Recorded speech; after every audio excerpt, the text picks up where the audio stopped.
सुप्रभात बच्चों। आज हम आपको बसंत भाग 3 का पाठ 6 पढ़ाएंगे, जो एक कविता है और जिसका नाम है भगवान के डाकिए।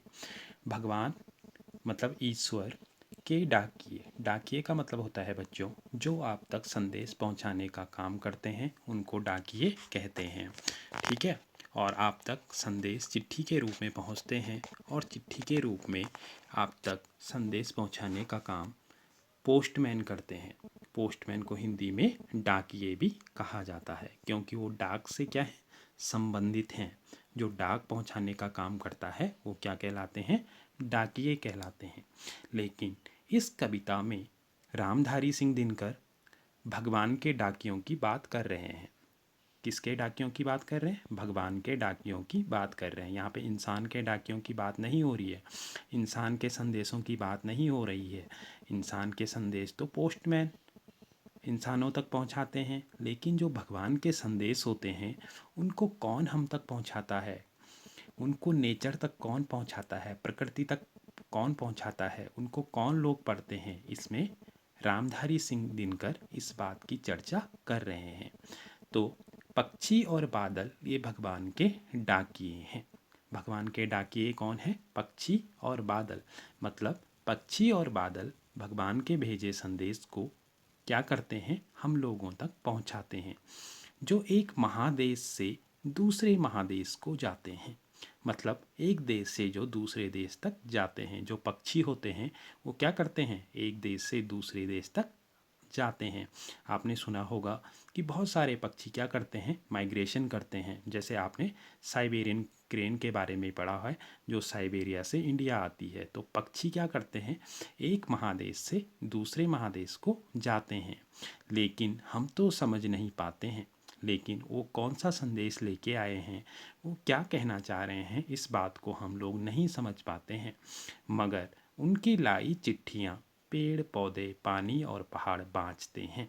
लेकिन जो संदेश वो लाते हैं, जो चिट्ठियाँ वो लाते हैं, उनको बाँचने का मतलब पढ़ने का काम पेड़ पौधे और पानी और पहाड़ करते हैं। क्योंकि ये क्या है, नेचुरल थिंग्स हैं, ये नेचर से संबंधित हैं। इसलिए ये उनको भगवान ने क्या संदेश भेजा है उसको ये पढ़ने का काम करते हैं।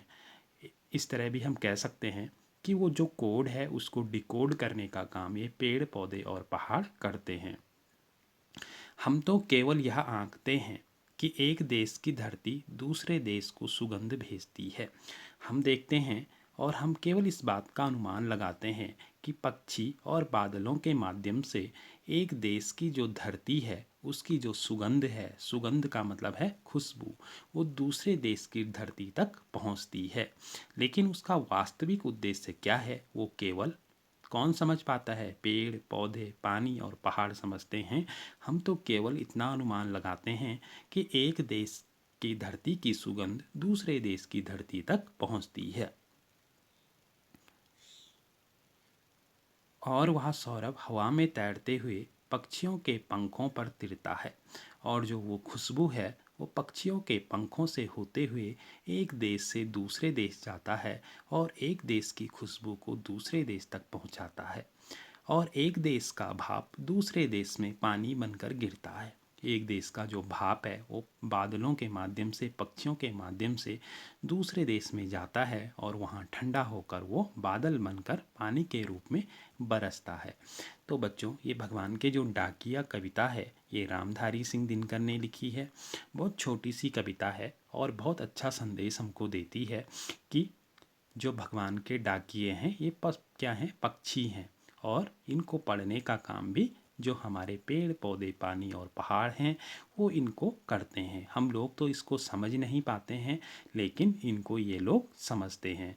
ठीक है। जो मनुष्य होते हैं वो तो केवल इतना ही जान पाते हैं कि एक देश की खुशबू दूसरे देश में जा रही है, लेकिन इसका जो असली संदेश है, जो असली मतलब है, वो केवल पेड़ पौधे और पानी ही जानते हैं। वही इनको बांचने का काम करते हैं। तो बच्चों, आशा करता हूँ ये कविता आपको पसंद आई होगी। ये कविता आपको याद भी करनी है, इसका भावार्थ, इसके शब्दार्थ भी आपको याद करने हैं। अब हम आपको दूसरे वीडियो में मिलेंगे, तब तक के लिए धन्यवाद।